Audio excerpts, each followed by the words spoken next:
الحمد لله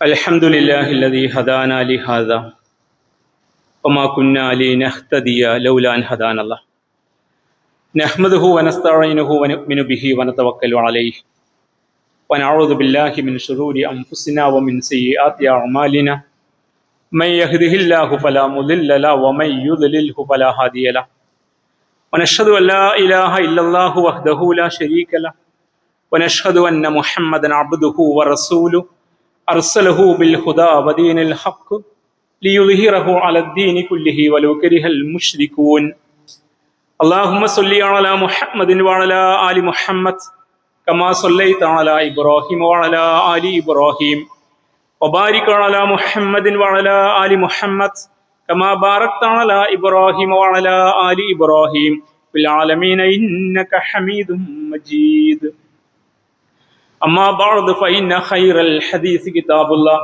وخير الهدي هدي محمد صلى الله عليه وسلم وشر الأمور محدثاتها وكل بدعة ضلالة أيها الناس أوصيكم وإياي أولا بتقوى الله رب اشرح لي صدري ويسر لي أمري واحلل عقدة من لساني يفقهوا قولي إن أريد إلا الإصلاح ما استطعت وما توفيقي إلا بالله عليه توكلت وإليه أنيب أعوذ بالله من الشيطان الرجيم بسم الله الرحمن الرحيم قالت إحداهما يا أبت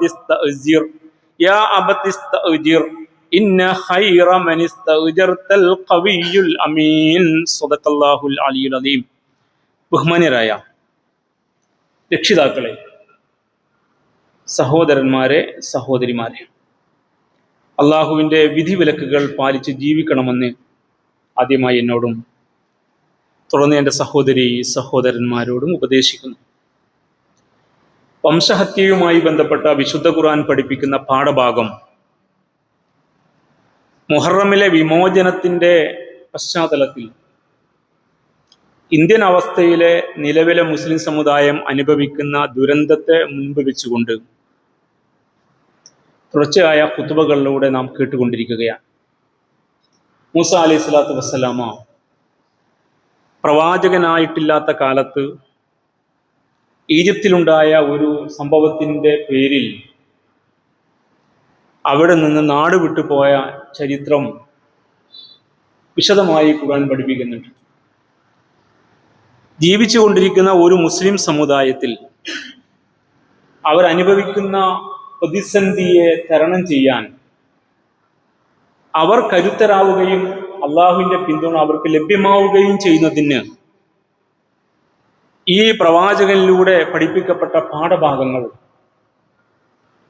മണ്ണിൽ ജീവിക്കുന്ന മുസ്ലിം സമുദായത്തിന്റെ നിലപാടുകളായി മാറണം എന്നതുകൊണ്ടാണ് അല്ലാഹു സുബ്ഹാനഹു വ തആല തന്റെ വിശുദ്ധ ഖുർആന്റെ ഏറെ വിലപ്പെട്ട പേജുകളിലൂടെ ഈ ചരിത്രത്തെ സവിസ്തരം പ്രതിപാദിക്കുന്നത്.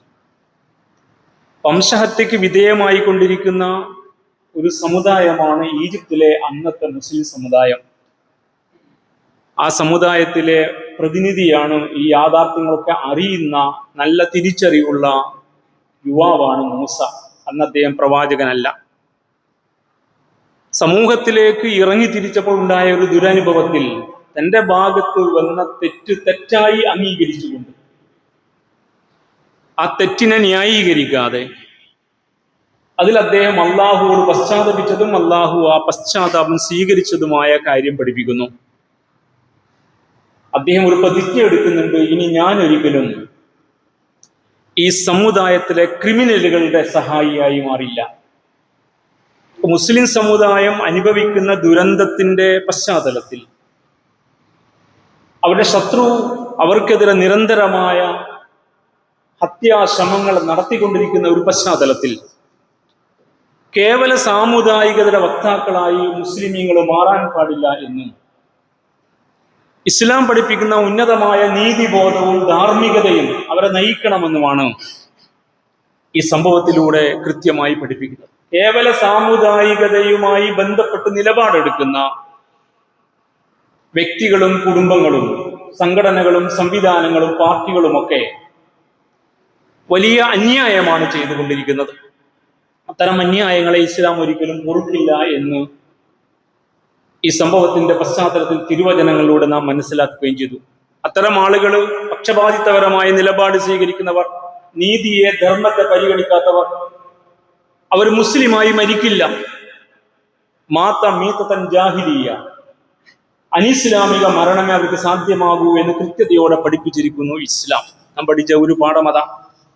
രണ്ടാമത്തെ ഒന്ന്, ഇത്തരം ക്രിമിനലുകൾ ഈ മുസ്ലിം സമുദായത്തിന്റെ പേരിൽ പ്രശ്നങ്ങൾ ഉണ്ടാക്കുകയും അങ്ങനെ അവരുടെ കൂടെ നമ്മുടെ സമുദായക്കാരെന്ന പേരിൽ നാം പങ്കെടുക്കുകയും കൂടെ കൂടുകയും ചെയ്യുന്നത് മുഖേന സംഭവിക്കുന്ന ദുരന്തത്തെ തിരിച്ചറിയാൻ കഴിയണമെന്നതുകൊണ്ടാണ് പിറ്റേ ദിവസവും ഈ പ്രശ്നം സൃഷ്ടിച്ച മുസ്ലിം സമുദായത്തിൽപ്പെട്ടവന്റെ മുഖത്ത് നോക്കി നീ ഒരു കുഴപ്പക്കാരനാണ് എന്ന് പറഞ്ഞ് അദ്ദേഹത്തിന് നേരെ മൂസാ നബി ക്രൗര്യത്തോടെ ചെന്നത്. ഇതൊരു വലിയ തിരിച്ചറിവാണ്. ഈ രണ്ട് പാഠങ്ങളുമാണ് നാം കേട്ട് കഴിക്കുന്നത്. ഒടുവിൽ പ്രശ്നം നാട്ടിൽ അറിഞ്ഞു. കൊട്ടാരത്തിൽ ഗൂഢ ആലോചന നടന്നു. ഫിറൗനും പ്രകൃതികളും പങ്കെടുത്തുകൊണ്ട് മൂസയെ ഇല്ലാതാക്കാൻ.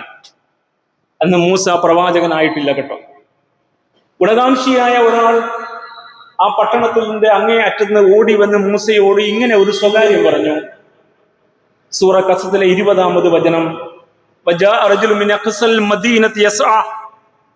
പട്ടണത്തിന്റെ അങ്ങേ അറ്റത്ത് നിന്ന് ഒരാൾ ധൃതിയിൽ വന്നിട്ട് പറഞ്ഞു, ഖാലയാ മൂസ, അല്ലയോ മൂസ, ഇന്നൽ മലയഅ്തമിറൂന ബിക ലിയഖ്തുലൂക, നിന്നെ കൊല്ലാൻ ഇവിടത്തെ ഫിറഔനും പ്രവൃത്തികളും, ഭരണാധികാരിയും നാട്ടുകൂട്ട പ്രമാണിമാരും, അതാണ് ഖുർആന്റെ ഉപയോഗമാണ്. ഇന്നും അങ്ങനെയാണ്. ഭരണാധികാരിയും കൂടെ സിൽബന്ദികളും കൂടുന്ന ആണ് ഇന്ത്യയും ഭരിച്ചുകൊണ്ടിരിക്കുന്നത്. അപ്പൊ ഈ നിനക്കെതിരെ എഴുത്തമീറൂന ഗൂഢ ആലോചന നടത്തിക്കൊണ്ടിരിക്കുകയാണ്. യഖ്തുലൂക, നിന്നെ കൊല്ലാനാണ് തീരുമാനം. അതുകൊണ്ട് ഫഖ്റുജ് ഇന്നി ലക മിനൻ നാസിഹീൻ, നീ വേഗം നാട് വിട്ടു പോകണം. ഞാൻ നിന്നോട് അങ്ങേയറ്റം ഗുണകാംക്ഷയുള്ള ഒരുത്തനാണ്. അങ്ങനെ വർത്തമാനം കേട്ട് ഫഖറജ മിൻഹാ ഖായിഫൻ യതറഖബ്, ഖുർആൻ വിശദീകരിക്കുന്നു. അദ്ദേഹം ഭയന്ന് ചുറ്റുപാട് നോക്കി ജാഗ്രതയോടെ മെല്ലെ ആളുകളുടെ കണ്ണിൽപ്പെടാതെ നാട് വിട്ടുപോയി. ഖാല, ആ സമയത്ത് മൂസാ നബി ഇങ്ങനെ പ്രാർത്ഥിച്ചു, റബ്ബി നജ്ജിനി മിനൽ ഖൗമി ളാലിമീൻ. ഖുർആന്റെ പ്രാർത്ഥനയാണ്. നമുക്ക് ഈ കാലഘട്ടത്തിലേറെ ആവശ്യമുള്ള ദുആകൾ കൂടി സംഭവത്തിന്റെ ഭാഗമായിട്ട് പഠിപ്പിക്കുന്നുണ്ട്. ഖാല, അദ്ദേഹം ഇങ്ങനെ പ്രാർത്ഥിച്ചു, റബ്ബി നജ്ജിനി മിനൽ ഖൗമി ളാലിമീൻ, അക്രമികളായ ഈ ജനത, ഞങ്ങളെ ഇല്ലാതാക്കാൻ ശ്രമിക്കുന്ന, ഞങ്ങളെ വംശഹത്യ ചെയ്യുന്ന, ഞങ്ങളുടെ നിലനിൽപ്പിനെ കുഴപ്പത്തിലാക്കുന്ന ഈ അക്രമികളിൽ നിന്ന് ഞങ്ങളെ നീ രക്ഷിക്കണമേ എന്ന് അദ്ദേഹം പ്രാർത്ഥിച്ചു എന്നാണ്. ഞാനും നിങ്ങളും ഇങ്ങനെ ഒരു പ്രാർത്ഥന അറിഞ്ഞോ എന്നറിയില്ല. ആണെങ്കിൽ തന്നെ നമ്മുടെ പ്രാർത്ഥനയിൽ അങ്ങനെ ഒന്ന് വരാറുണ്ടോ എന്നും അറിയില്ല. ഇങ്ങനെ ഒരു പ്രാർത്ഥന നമുക്ക് ഇന്ന് അനിവാര്യമാണ്. റബ്ബി നജ്ജിന മിനൽ റബ്ബന നജ്ജിന മിനൽ ഖൗമി ളാലിമീൻ, ഈ അക്രമികളായ സംഘപരിവാരത്തിൽ നിന്ന് പടച്ചവനെ ഞങ്ങളെ നീ കാത്തു രക്ഷിക്കണമേ എന്ന്. അപ്പോൾ ആ അക്രമങ്ങൾ കാത്തു രക്ഷിക്കണേ എന്ന് പ്രാർത്ഥിച്ചു. അങ്ങനെ ആ പ്രാർത്ഥന മൂസാ നബിയുടെ പ്രാർത്ഥനയായിട്ട് ഖുർആൻ പഠിപ്പിക്കുകയാണ്. അങ്ങനെ അദ്ദേഹം മദിയനിന്റെ ഭാഗത്തേക്ക് പോകാനാണ് ശ്രമിച്ചത്. ഫലമ്മാ തവജ്ജഹ തിൽഖാ മദിയൻ, അദ്ദേഹം മദിയനിന്റെ ഭാഗത്തേക്ക് പോകാൻ ശ്രമിച്ചു, അങ്ങോട്ട് മുഖം തിരിച്ചു. ഖാല, ആ യാത്ര അദ്ദേഹം ഇങ്ങനെ പ്രാർത്ഥിച്ചു, അസാ റബ്ബി അൻ യഹ്ദിയനി സവാഅ സബീൽ, എന്റെ നാഥൻ എന്നെ ഏറ്റവും ശരിയായ ചൊവ്വായ വഴിയിലേക്ക്, ശരിയായ പാതയിലേക്ക് എന്നെ നയിച്ചേക്കാം. അള്ളാഹുൽ ഭരമേൽപ്പിച്ചുകൊണ്ട് വീണ്ടും പ്രാർത്ഥിക്കുകയാണ്. ഓരോ ഘട്ടത്തിലും മൂസാ നബിയുടെ ഒരു ദുആ വരുന്നുണ്ട് ഈ സംഭവ ചരിത്രം പറയുന്നിടത്ത്. അത് നമുക്ക് വലിയൊരു പാഠമാണ്. അപ്പോ ഈജിപ്തിൽ നിന്ന് മദിയനിലേക്ക് പോകാൻ അദ്ദേഹം തീരുമാനിച്ചു. മദിയനിലേക്ക് പോകുന്നതിന്റെ തീരുമാനമെടുത്ത ഉടൻ അദ്ദേഹത്തിന്റെ പ്രാർത്ഥന, അസാ റബ്ബി അൻ യഹ്ദിയനി സവാഅ സബീൽ, എന്റെ നാഥൻ എന്നെ ചൊവ്വായ വഴിയിലേക്ക് നയിച്ചേക്കും. ആ പ്രതീക്ഷയിൽ അള്ളാഹുൽ ബരമേൽപ്പിച്ച് തവക്കുൽ അദ്ദേഹം പുറപ്പെടുകയാണ്. മദിയൻ എവിടെയാണെന്ന് ചോദിച്ചാൽ ഇന്ന് സൗദി അറേബ്യയുടെ ഭാഗമാണ് ഈ മദിയൻ. സൗദി അറേബ്യയുടെ തബൂക്ക് പ്രവിശ്യയോട് ചേർന്ന് കിടക്കുന്ന പ്രദേശം. ചെങ്കടലിന്റെയും അക്കബ ഉൾക്കടലിന്റെയും കിഴക്കൻ തീരത്ത് ആ പ്രദേശം അൽ ബിദവ് എന്നാണ് അറിയപ്പെടുന്നത്. അവിടെയാണ് മദിയൻ. ഏകദേശം 550-ലധികം കിലോമീറ്റർ ദൂരമുണ്ട് ഈജിപ്തിൽ നിന്ന് മദിയനിലേക്ക്. ഇപ്പോഴത്തെ അവസ്ഥയിൽ അന്നത്തെ യാത്രാ രീതി, സന്നാഹമൊക്കെ നമുക്കറിയാം. അങ്ങനെ മദിയനിലേക്ക് അദ്ദേഹം പുറപ്പെട്ടു. അദ്ദേഹം മദിയനിലെത്തിയിട്ട് അവിടെ ആളുകൾ കൂടി നിൽക്കുന്ന വെള്ളം ശേഖരിക്കുന്ന ഒരു സ്ഥലത്താണ് എത്തിയത്. ചരിത്രം നമുക്കറിയാം. അങ്ങനെ അവിടെ നോക്കുമ്പോൾ കുറെ ആളുകൾ, ഒരു കൂട്ടം പുരുഷന്മാർ, ഗടാഗടികന്മാരായ കരുത്തർ, അവർ ആടുകളെ വെള്ളം കുടിപ്പിക്കുന്നു. അപ്പുറത്ത് മാറി 2 പെൺകുട്ടികൾ, യുവതികൾ നിൽക്കുന്നു. ഈ ആളുകൾ വെള്ളം കുടിപ്പിച്ച ശേഷം മുഫസ്സിരീങ്ങൾ പറയുന്നുണ്ട്, അവർ ആ വെള്ളം വലിയ പാറക്കല്ല് കൊണ്ട് ആ കിണർ മൂടി വെക്കുന്നുണ്ട്. യഥാർത്ഥത്തിൽ കരുത്തരായി ആണുങ്ങൾ കാണിക്കുന്ന അന്യായ പ്രവൃത്തി കൂടി അവിടെ എടുത്തു കാണിക്കുകയാണ് ഖുർആൻ. അപ്പുറത്ത് 2 പെണ്ണുങ്ങളാണ്. അവര് ആടുമേക്കുന്ന സഹോദരിമാരാണ്. അവിടെ വീട്ടിൽ ആൺതരിയില്ല. അവരുടെ പിതാവ് പ്രായം ചെന്ന വൃദ്ധനായ ഒരാളെ ഖുർആൻ ആ ഭാഗം പഠിപ്പിക്കുന്നുണ്ട്. അപ്പൊ ആ സ്ത്രീകൾ ഇവരെ ശേഷം വെള്ളം കോരി കുടിപ്പിക്കട്ടെ എന്ന് വെക്കാമായിരുന്നു. പക്ഷേ അവര് അവരുടെ ആടുകളെ വെള്ളം കുടിപ്പിച്ച ശേഷം വലിയ പാറ കൊണ്ട് ഈ ഉറവാടെ വായ്വട്ടം മൂടി വെച്ചു എന്നാണ്. അപ്പൊ അവിടെ കൂടി നിൽക്കുന്ന ആ സ്ത്രീകളുടെ അടുത്തേക്ക് മൂസാ നബി ചെല്ലുന്നു. അദ്ദേഹം ചോദിക്കുന്നുണ്ട്, എന്താണ് പ്രശ്നം? കാലമാ ഹത്തുബുക്കുമാ, നിങ്ങളുടെ പ്രശ്നം എന്താണ്? കാലത്ത് അവർ 2 പേരും പറഞ്ഞു, ലാ നസ്കി ഹത്താ യുസ്തിറ ലാ നസ്കി ഹത്താ യുസ്തിറ ദിഅ. ഇവര് വെള്ളം കുടിപ്പിച്ച് കഴിഞ്ഞിട്ടേ ഞങ്ങൾക്ക് വെള്ളം കുടിപ്പിക്കാൻ പറ്റൂ.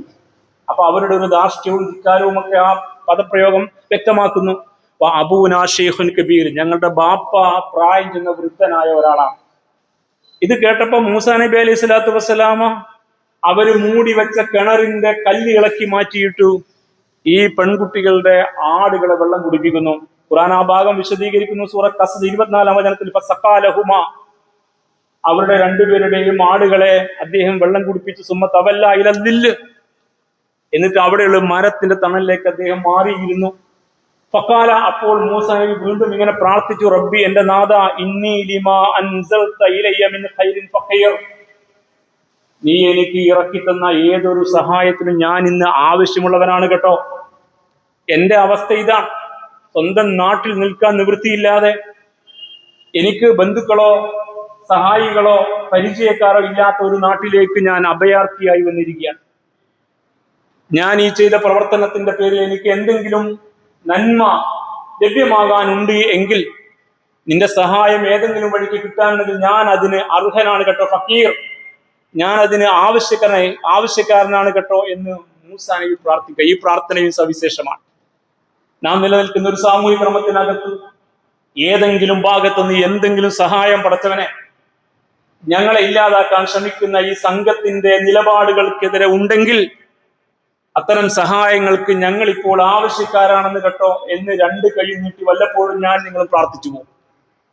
പ്രാർത്ഥന കൂടെ ഉണ്ടാവട്ടെ എന്നാണ്. പ്രാർത്ഥിക്കാൻ വേണ്ടി പ്രാർത്ഥനാ സമ്മേളനങ്ങൾ പരിചയിച്ചവരാണ് നമ്മൾ.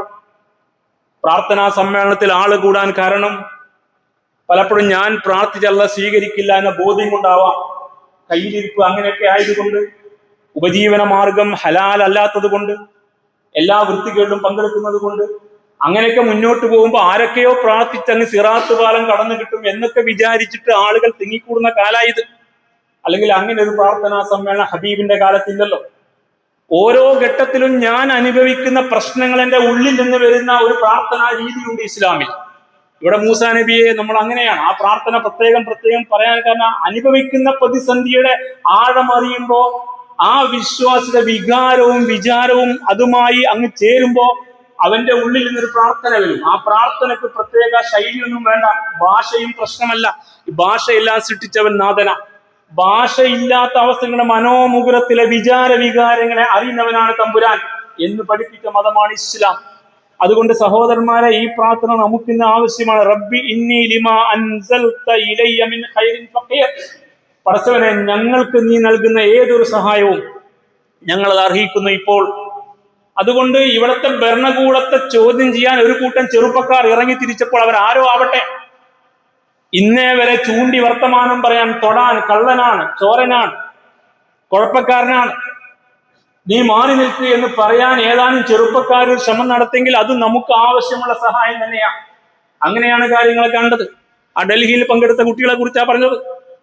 ഇന്ന് വരെ ദൈവമായി കണ്ടവർ നീ ഒന്നുമല്ല, നിർത്തിപ്പോടോ, അടുത്ത വിക്കറ്റ് ഇന്ന ആളാണെന്നൊക്കെ പറയാൻ മാത്രം ധൈര്യമുള്ള ഒരു കൂട്ടർ ഉണ്ടായി വന്നെങ്കിൽ, പറഞ്ഞ വാക്ക് പാലിക്കണം, ഇപ്പോഴൊരു ബഹളം വെക്കുന്നുണ്ടെങ്കിൽ ചോദ്യം ചെയ്യാൻ കെൽപ്പുള്ള ഒരു സാമൂഹിക ക്രമത്തിലേക്ക് ഇത് മാറുമ്പോൾ അത് നമുക്ക് ആവശ്യമുള്ള ഒരു സഹായമാണ്. അത്രയും ചെറിയ സഹായങ്ങൾ വരെ നമുക്ക് വേണ്ടി ശബ്ദിക്കുന്ന സഹോദര സമുദായത്തിലെ നല്ല മനുഷ്യർ. ഇനി ഹിന്ദു മുസൽമാൻ വേർതിരിവും പറഞ്ഞിട്ട് ഇവിടെ നടക്കൂല.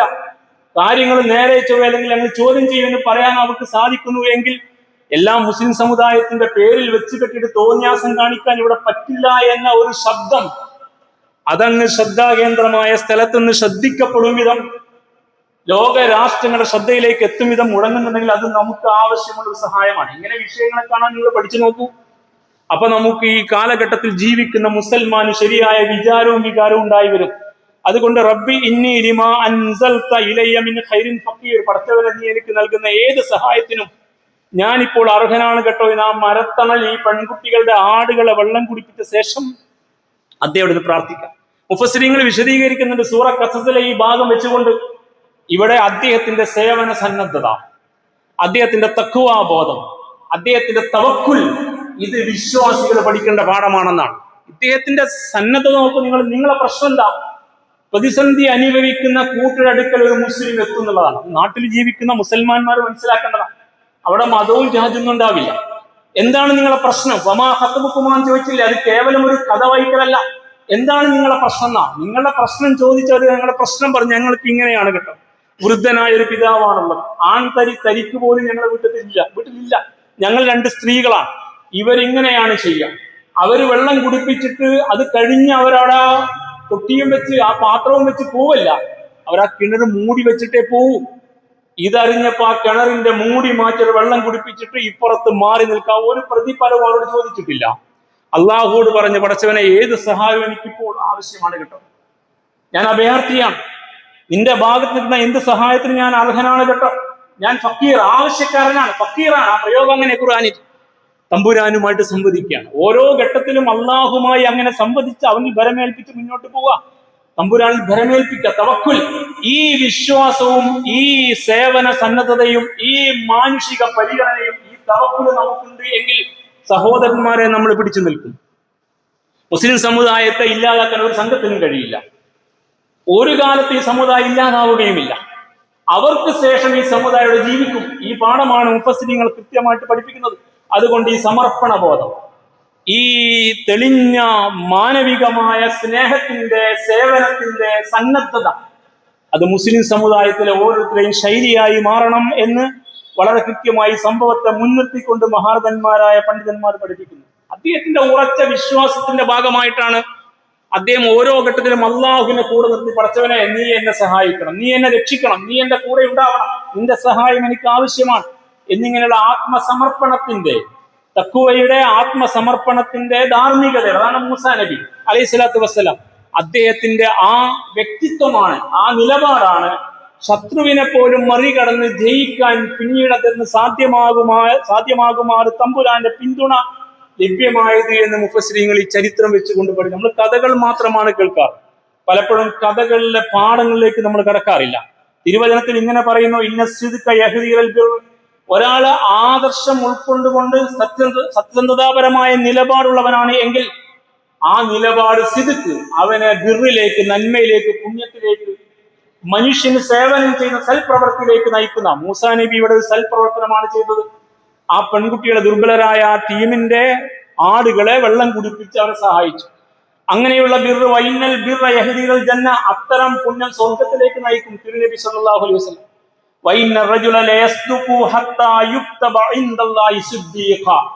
ഈ നിലപാട് സ്വീകരിച്ച് സത്യപരമായ നിലപാട് സ്വീകരിച്ചുകൊണ്ട് സേവനത്തിന്റെ പുണ്യം തേടിക്കൊണ്ടുള്ള പ്രവർത്തന മാർഗത്തിൽ ഒരാൾ തുറന്നുകൊണ്ടേയിരിക്കെ എന്ത് സംഭവിക്കും?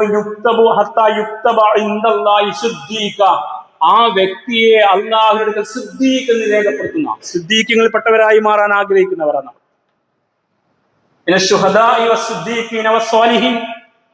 സ്വർഗത്തിലെത്തുന്ന രക്തസാക്ഷികളുടെ, സിദ്ദീഖീങ്ങളുടെ, സ്വാലിഹീങ്ങളുടെ, സജ്ജനങ്ങളുടെ കൂട്ടത്തിൽ ഞങ്ങളെ ചേർക്കണമെന്ന് പ്രാർത്ഥിക്കാറുണ്ട്. എങ്ങനെയാണ് സിദ്ദീഖാവുക? പ്രാർത്ഥന മാത്രമേ ഉള്ളൂ, പ്രവർത്തനമില്ല.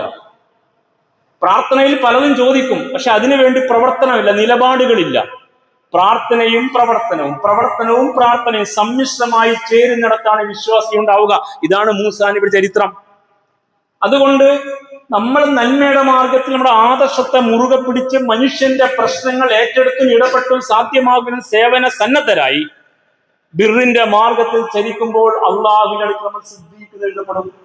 തമ്പുരാന്റെ ഗ്രന്ഥത്തിൽ സിദ്ദീഖ് രേഖപ്പെടുത്തിയാൽ ഇവൻ സ്വർഗത്തിലെ സിദ്ദീഖിൽപ്പെട്ടവനാ. മാർഗം വളരെ എളുപ്പമാണ്, മാർഗം കൃത്യമായിട്ട് രേഖപ്പെടുത്തിയിരിക്കാം. നമുക്ക് എതിരെ ഈ സമൂഹത്തിലെ സകലരെയും തിരിച്ചുവിടാൻ ശ്രമിക്കുന്ന ഒരു പശ്ചാത്തലത്തിൽ നമ്മുടെ നന്മയുടെ വെളിച്ചം അവർ അനുഭവിക്കുമ്പോൾ മാറ്റങ്ങൾ ഉണ്ടാകും. യുപിയിലെ ഒരു ചെറുപ്പക്കാരൻ ഡൽഹിയിൽ വന്നു. അവിടെയുള്ളവർക്ക് ഭക്ഷണം കൊടുത്തുകൊണ്ടേയിരുന്നു. 35 ദിവസവും ഭക്ഷണം കൊടുത്തു. അവന്റെ സ്രോതസ് എന്താണ്, പണം എവിടുന്ന് അന്വേഷിച്ചുകൊണ്ട് പോലീസ് ചെന്നു. അവന്റെ ഉപ്പയെ ഉമ്മയെ സഹോദരന്മാരെ പിടികൂടി. ഈ മനുഷ്യ സേവനത്തെ അതിൽ പങ്കെടുത്ത ആളുകൾ വിലമതിച്ചു. അവരിടപെട്ടുകൊണ്ട് ശക്തമായ നിലപാട് സ്വീകരിച്ചു. പോലീസ് അവരെ വെറുതെ വിടേണ്ടി വന്നു. ഇതൊക്കെ ചെറിയ ചെറിയ കാര്യങ്ങളല്ല. അവിടെ ഒരു മുസൽമാൻ അടയാളപ്പെടുത്തപ്പെടുകയാണ്. അത് പുണ്യത്തിന്റെ, സേവനത്തിന്റെ, സേവന സന്നദ്ധതയുടെ, മനുഷ്യ സ്നേഹത്തിന്റെ, ധർമ്മത്തിനുള്ള പിന്തുണയുടെ ഒരു വലിയ അടയാളമാണ്. ഇങ്ങനെ അവനവനെ അടയാളപ്പെടുത്താൻ അതാത് നാട്ടിലെ മുസ്ലിം സഹോദരന്മാർക്ക് സഹോദരിമാർക്ക് പറ്റണം. അപ്പൊ നിങ്ങളെ വെറുക്കാൻ അവർ പഠിപ്പിക്കുമ്പോൾ ഏതൊരു സമൂഹത്തെയാണോ നിങ്ങളെ വെറുക്കാൻ അവർ പഠിപ്പിച്ചത് ആ സമൂഹം നിങ്ങളെ കൂടെ ഉണ്ടാവും. ഇതൊരു സമരമാർഗമാണ് കൂട്ടരെ. ഇത് മൂസായുടെ ചരിത്രം കൂടിയാണ്. അങ്ങനെയാണ് ചരിത്രത്തെ മനസ്സിലാക്കേണ്ടത്. അതുകൊണ്ട് നിങ്ങൾ സിദ്ദീഖീങ്ങളായിട്ട് മാറുവിൻ എന്ന് തിരുവചനം പഠിപ്പിക്കുക. അങ്ങനെ സിദ്ദീഖീങ്ങളായി തമ്പുരാനത്തിൽ രേഖപ്പെടുത്തപ്പെട്ടാൽ സ്വർഗം ഉറപ്പാ. നിങ്ങൾ സിദ്ദീഖീങ്ങളായി മാറുന്ന പ്രവർത്തന മേഖലയിൽ നിങ്ങൾ കർമ്മനിരതരായിട്ട് നിലകൊള്ളുന്നുണ്ടോ എങ്കിൽ ഈ സമൂഹം നിങ്ങളെ കൂടെ ഉണ്ടാകും. നിങ്ങളെ ഒറ്റപ്പെടുത്താൻ ഒരു ഭരണകൂടത്തിന് കഴിയില്ല എന്ന് ഫിറഔനുമായി മുഖാമുഖം കാണുന്നതിന് മുമ്പുള്ള പ്രവാചകനല്ലാത്ത മൂസയുടെ ചരിത്രം വെച്ചുകൊണ്ട് ഖുർആൻ ശരിക്കും പഠിപ്പിക്കുക. അങ്ങനെ ഈ പെൺകുട്ടികൾ ആടുകളെയും കൊണ്ട് വീട്ടിൽ പോയി. തങ്ങളുടെ പിതാവിനോട് കാര്യങ്ങളൊക്കെ പറഞ്ഞു. മൂസ നബി മരത്തണിയിരിക്കുക. അപ്പൊ ഉണ്ട് ഒരു പെൺകുട്ടി വരുന്നു. ആ 2 പെണ്ണുങ്ങളിൽ ഒരു സ്ത്രീ അദ്ദേഹത്തിന് അടുക്കൽ വന്നു. തംശി അലസ്തിഹിയ, ലജ്ജയോടുകൂടി നടന്നു വന്നു. അഥവാ പക്വതയും പാകതയും പ്രായപൂർത്തിയെത്തിയ പെണ്ണ. നേരത്തെ അവർ 2 പേരും ഒന്നിച്ചുണ്ട്. അപ്പൊ അവർക്കൊരു കരുത്തുണ്ട്. ഇപ്പൊ ഇവർ ഒറ്റക്കേ ഉള്ളൂ. ഇപ്പൊ വളരെ നാണം കുണുങ്ങി ലജ്ജയോടുകൂടി ആ സഹോദരി മൂസയുടെ അടുക്കൽ വന്നിട്ട് പറഞ്ഞ കാലത്ത് ഇന്ന അബിയജറമാ, ഞങ്ങളുടെ ബാപ്പ നീ ഞങ്ങളെ വെള്ളം കുടിപ്പിച്ചതിന് കൂലി തരാൻ ആഗ്രഹിക്കുന്നു. എന്റെ കൂടെ എന്റെ വീട്ടിലേക്ക് വരണം. അള്ളാഹുവിന്റെ ഏത് സഹായത്തിന് ഞാൻ അർഹനാണെന്ന് പ്രാർത്ഥിച്ച മൂസ നബിക്ക് ഉത്തരം കിട്ടുകയാണ്. അവിടെ അദ്ദേഹത്തിന് ഒരു തണിയില്ല, ഒരു അഭയകേന്ദ്രമില്ല, അറിവുള്ള ആരുമില്ല. ആരോടെങ്കിലും വാക്ക് പറഞ്ഞാൽ വരുന്നുണ്ട് എന്ന് പുറപ്പെട്ടതല്ല. അപ്പോ അങ്ങനെ അദ്ദേഹം ആ പെൺകുട്ടിയുടെ പിന്നാലെ നടക്കാം. അവിടെ ഖുർആനിൽ പറയാത്ത ഒരു സംഭവം മുഫസ്സിരീങ്ങൾ പറയുന്നുണ്ട്. അത് ഈ ധാർമ്മികതയുമായി ബന്ധപ്പെട്ട്, ആദർശ വിശുദ്ധിയുമായി ബന്ധപ്പെട്ട്, സദാചാര ബോധവുമായി ബന്ധപ്പെട്ട് മുസ്ലിം സമുദായം പഠിക്കേണ്ടുന്ന ഒരു പാഠമാണ്.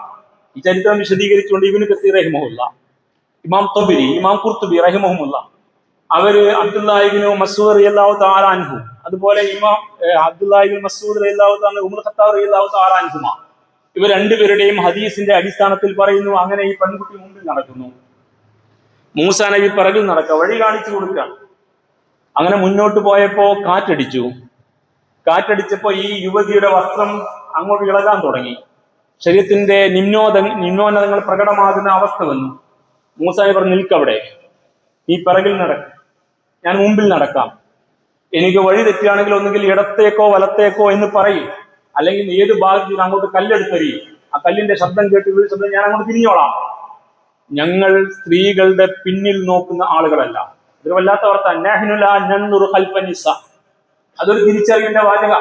തിരിച്ചറിവിന് ഒരു പ്രയോഗം മതി. നഹ്നു ലാ നൻദുറു ഖൽഫൻ നിസ, ഞങ്ങൾ സ്ത്രീകളുടെ പിറകിൽ നോക്കൂല, ഞങ്ങൾ അങ്ങനത്തെ കൂട്ടരല്ല എന്ന് പറഞ്ഞാൽ അത് സദ്വിചാരത്തിന്റെ, ആദർശ വിശുദ്ധിയുടെ, ധാർമ്മികതയുടെ, സദാചാരബോധത്തിന്റെ ഉയർന്ന തലമാണ്.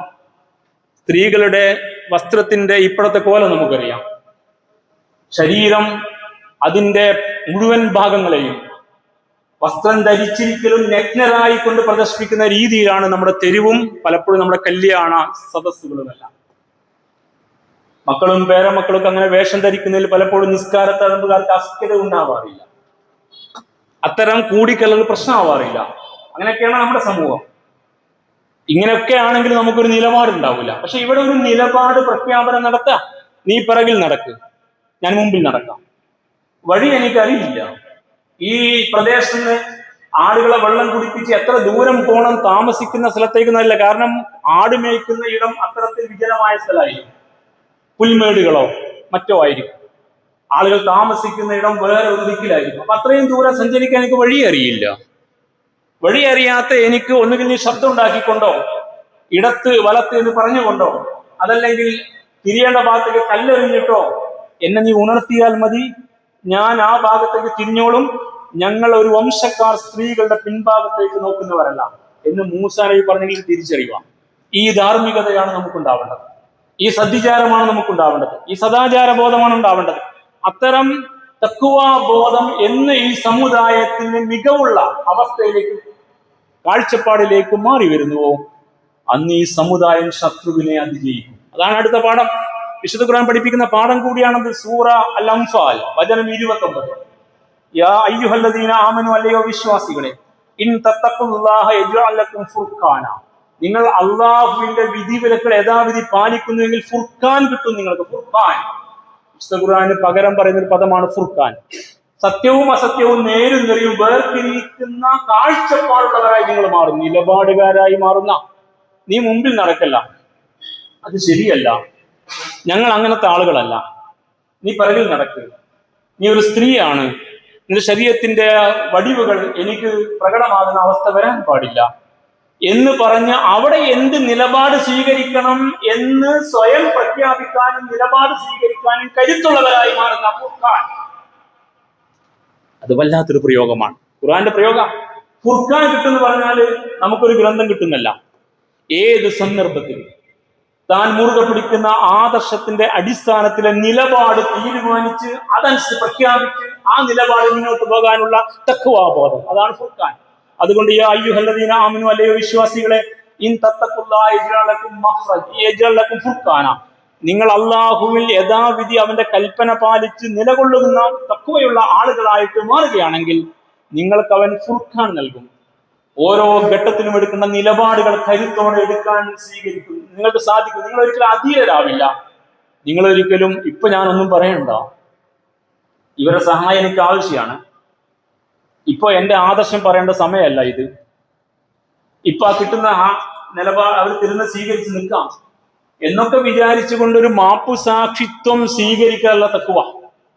നിങ്ങൾ എവിടെയായിരുന്ന ലക്ഷണമൊത്ത മുസ്ലിമീങ്ങളായിരിക്കണം, ആ നിലപാട് നിങ്ങൾക്ക് സാധിക്കണം. അങ്ങനെ അദ്ദേഹം ആ നിലപാട് സ്വീകരിച്ചു. അതുകൊണ്ട് അള്ളാഹു അദ്ദേഹത്തിന് ആ നിലപാട് സ്വീകരിക്കാനുള്ള കരുത്ത് കൊടുത്തത് ഈ തഖ്വാ ബോധത്തിന്റെ, ധാർമ്മികതയുടെ, നീതിയുടെ അദ്ദേഹത്തിന്റെ കാഴ്ചപ്പാട് കൊണ്ട്. അത് മൂസ, പ്രവാചകനില്ലാത്ത മൂസ ഇന്ന് പഠിക്കേണ്ടുന്ന പാഠമാണ്. മുസ്ലിം സമുദായത്തിന് ഈ പാഠം ഏറെ അനിവാര്യമാണ്. അങ്ങനെ നിങ്ങൾക്ക് ഫുർഖാൻ ലഭിക്കുന്നു മാത്രമല്ല, വയുകഫിറു അൻകും സയ്യിആതി, നിങ്ങളുടെ സകല പാപങ്ങളും അല്ലാഹു പുറത്തു തരും. എന്തൊരു വല്ലാത്ത വാഗ്ദാനമാണ്! സമൂഹത്തിൽ ജീവിക്കുമ്പോൾ ഈ കാണപ്പെട്ട സംഗതികളോട് നിലപാട് സ്വീകരിക്കലാണ് തഖ്വ.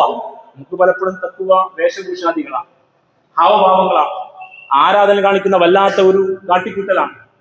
പിന്നെ ഇരുന്ന് ദിക്റും സ്വലാത്തും ചൊല്ലൊക്കെ തഖ്വയാണ്. അതൊക്കെ തഖ്വയുടെ അടയാളം തന്നെ, സംശയമൊന്നുമില്ല. പക്ഷെ ഇവിടെ പറയുന്ന ഒരു പെണ്ണ് മുമ്പിൽ നടക്കുമ്പോഴുള്ള പ്രശ്നം, അതൊരു നിലപാടാണ്.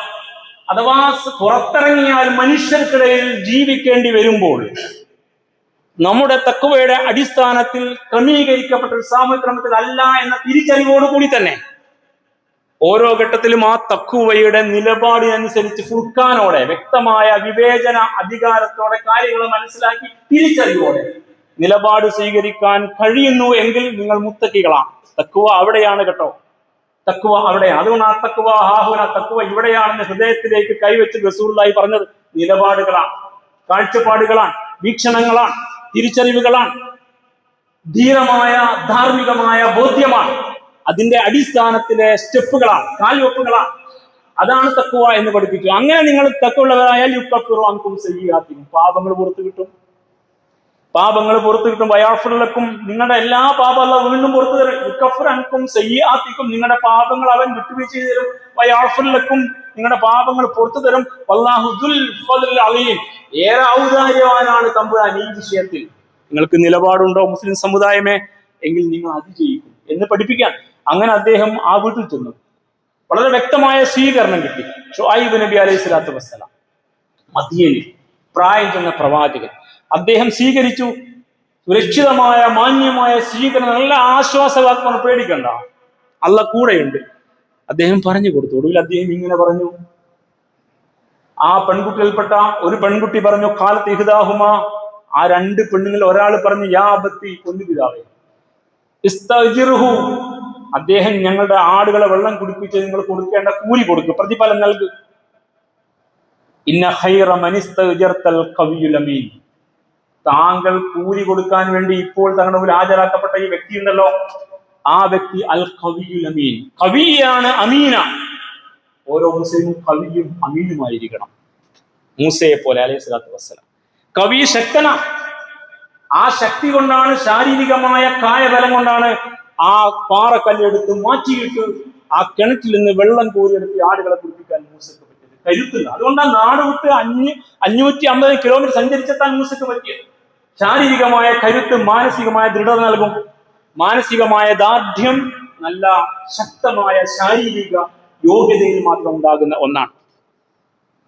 അൽ മുഅ്മിനുൽ ഖവിയ്യു ഖൈറുൻ മിനൽ ദഈഫ്, ദുർബലനായ വിശ്വാസിയേക്കാൾ ശക്തനായ വിശ്വാസിയാണ് ഉത്തമൻ എന്ന് പറയുമ്പോൾ വിശ്വാസവും ശാരീരികമായ കരുത്തും കായബലവും ഒക്കെ അവിടെ ഉണ്ടാവണം. അവിടെ മാനസികമായ ദൃഢതയും ഉദ്ദേശകരം നടപ്പാക്കാനുള്ള കരുത്തുന്ന പേടിത്തൊണ്ടന്മാരായിട്ടല്ല നിസ്കാര തഴമ്പുകാർ മാറേണ്ടത്. ഇടപെടാൻ പറ്റണം, നെഞ്ചി വിരിച്ച് നിൽക്കാൻ കഴിയണം. അത്തരം കരുത്ത് നമ്മുടെ കുട്ടികൾക്ക് ഉണ്ടാവണം. എവിടെയോ പോയിട്ട് മസിൽ വരിപ്പിക്കലും 6 പാക്ക് ആക്കലോ അല്ല പറഞ്ഞു, അത് ആവശ്യമാണെങ്കിൽ ആയിക്കോട്ടെ. പക്ഷെ ഇത് വേറൊരു സംഗതിയാ. ഈ സംഗതി നേടാൻ നിങ്ങൾ ഇരുട്ടിന്റെ മറയിൽ വിളക്കത്തിച്ച് വെക്കണ്ട. ഈ സാമൂഹിക ക്രമത്തിൽ നിന്നുകൊണ്ട് നിങ്ങൾ കരുത്തരായിട്ട് മാറണം. വിശ്വാസത്തിന്റെ കരുത്ത്, വേദഗ്രന്ഥത്തിന്റെ അടിസ്ഥാനത്തിലെ തിരിച്ചറിവിന്റെ കരുത്ത്, അതിന്റെ ആ തഖ്വാവത്തിന് നല്ല തിരിച്ചറിവാണ് ഫുർഖാൻ നേടിയ കരുത്ത്, ഒപ്പം ശാരീരികമായ നല്ല കായബലമുള്ളവരായിട്ട് നിങ്ങൾ മാറണം. അൽ ഖവിയ്യുൽ അമീൻ, അമീനായിരിക്കണം, വിശ്വസ്തൻ, ആരെയും ചതിക്കാത്ത, ആരോടും അന്യായം കാണിക്കാത്ത, ആർക്കും നിങ്ങളെ വിശ്വസിക്കാവുന്ന, നിങ്ങളായിട്ട് ആരെയും ചതിക്കാത്ത, ആരുടെയും പ്രതിസന്ധിയിൽ നിങ്ങൾ കണ്ണടച്ച് മാറി നിൽക്കാത്ത, ഏതവസ്ഥയിലും എന്ത് സേവനത്തിനും തയ്യാറുള്ള കൂട്ടരായിട്ട് നിങ്ങൾ മാറണമെന്ന ഈ പെണ്ണ് പറയാ. ഈ വന്ന ചെറുപ്പക്കാരുണ്ടല്ലോ വാപ്പ, ആള് കവിയും അമീനാണ് കേട്ടോ, നല്ല ശക്തനും വിശ്വസ്തനുമാണ് എന്ന് ആ പെൺകുട്ടി നൽകുന്ന സർട്ടിഫിക്കറ്റാണ്. അങ്ങനത്തെ ഇവിടുത്തെ മനുഷ്യർക്ക് നമ്മളെ കുറിച്ച് അങ്ങനെ പറയാൻ പറ്റണം. അവർ വിശ്വാസികളാണ്, മുസ്ലിമീങ്ങളാണ്. നമ്മുടെ കൂടെ അവരുണ്ടാകും. അവർ ധാർമ്മികതയുടെ പക്ഷത്തെ ഉണ്ടാവും, നീതിയുടെ പക്ഷത്തെ ഉണ്ടാവും. അവർ അന്യായം പ്രവർത്തിക്കില്ല. നമുക്കൊരു പ്രശ്നം വന്നാൽ അവരുണ്ടാകും നമ്മുടെ കൂടെ. നമ്മുടെ പെൺമക്കൾ അവരുടെ കൂട്ടത്തിൽ സുരക്ഷിതരായിരിക്കും. നമ്മുടെ വീട് നിൽക്കുന്ന ഇടം അവരുടെ ഇടത്താണെങ്കിൽ ഒന്നും പേടിക്കണ്ട കേട്ടോ. മുമ്പ് മദീനയുടെ തെരുവിൽ ഒരു യഹൂദൻ തന്റെ വീട് വിൽക്കാനുണ്ടെന്ന് അറിയിച്ചു. എല്ലാവരും ഒത്തുകൂടി. അദ്ദേഹം വീടിന് വലിയ വില പറഞ്ഞു. അപ്പൊ ആളുകൾ ചോദിച്ചു, ഇത്ര വില ഇവിടെ നാട്ടു നടപ്പില്ലല്ലോ. അദ്ദേഹം പറഞ്ഞ വർത്തമാനം, എന്റെ വീട് മുസ്ലിമീങ്ങൾക്കിടയിലാ, മുസൽമാന്മാർക്കിടയിൽ. എനിക്ക് എവിടെ പോകാൻ ഒരു ഭയമല്ല, എന്റെ കുടുംബം സുരക്ഷിതമായിരുന്നു. അതുകൊണ്ട് എന്റെ വീടിന് ഇത്ര വില തന്നാലേ തരൂ എന്നൊരു ജൂതൻ അന്ന് പറഞ്ഞ കഥ റസൂലിന്റെ കാലഘട്ടത്തിൽ ചരിത്രമുണ്ട്. എങ്കിൽ നിങ്ങൾ കവിയും അമീനുമാണോ? നിങ്ങൾ അതിജയിക്കും. നിങ്ങൾക്ക് സഹായികൾ ഉണ്ടാകും. അഭിനവ ഫറവോമാരെ അതിജയിക്കാൻ നിങ്ങൾക്ക് തമ്പുരാന്റെ പിന്തുണ കിട്ടും എന്ന പാഠം ശരിക്ക് പഠിപ്പിക്കുക ഈ ചരിത്രം. അങ്ങനെ അവസാനം ശുഐബ് നബി അലൈഹി സ്വലാത്തു വസ്സലാമ തന്റെ നിലപാട് പ്രഖ്യാപിച്ചു. അദ്ദേഹം പറഞ്ഞു, എന്റെ ഈ മക്കളിൽ ഒരാളെ നിനക്ക് കല്യാണം കഴിച്ചു തരാം. അദ്ദേഹം അങ്ങനെ മകളെ കെട്ടിച്ചു കൊടുക്കാൻ തീരുമാനിച്ചു. ഇതൊരു ചരിത്ര പാഠമാണ്, നിങ്ങൾ പഠിക്കണം. മൂസാ നബിയുടെ, പ്രവാചകനല്ലാത്ത മൂസാ നബിയുടെ ഈ ചരിത്രമൊക്കെ ഖുർആൻ എന്തിനായി ഇത്ര സവിസ്തരമായിട്ട് പറഞ്ഞു? സൂറത്ത് ഈ സംഭവം കുറെ ആയാത്തുകളില, നമുക്ക് സമയത്തിന്റെ പരിമിതി ഉള്ളത് കൊണ്ട് അത്രത്തോളം പോകാൻ പറ്റിയില്ല. അപ്പൊ അങ്ങനെയുള്ള ഒരു ചരിത്രത്തെ ഇത്രത്തോളം പേർത്തും ഖുർആൻ പഠിപ്പിക്കുമ്പോൾ നമ്മൾ അറിയണം, അഭിനവ ഫറവോമാരുടെ എല്ലാവിധ കുതന്ത്രങ്ങളെയും അതിജയിക്കാൻ നമുക്ക് അള്ളാഹുവിന്റെ പിന്തുണ കിട്ടണമെങ്കിൽ നമ്മൾ ഈ പറഞ്ഞ യോഗ്യതയെല്ലാം ഉള്ളവരായിരിക്കണം.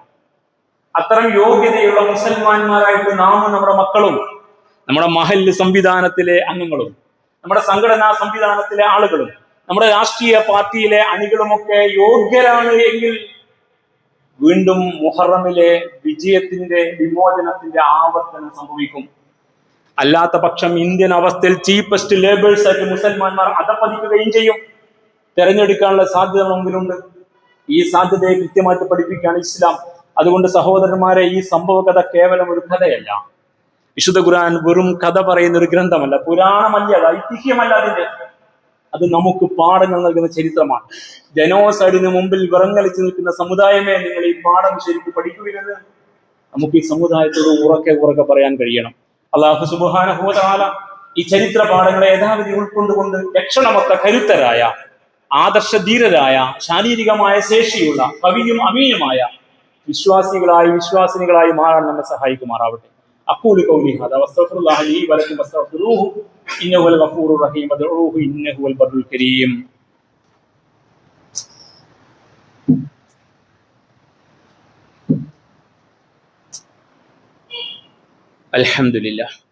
അൽഹംദുലില്ലാഹി റബ്ബിൽ ആലമീൻ.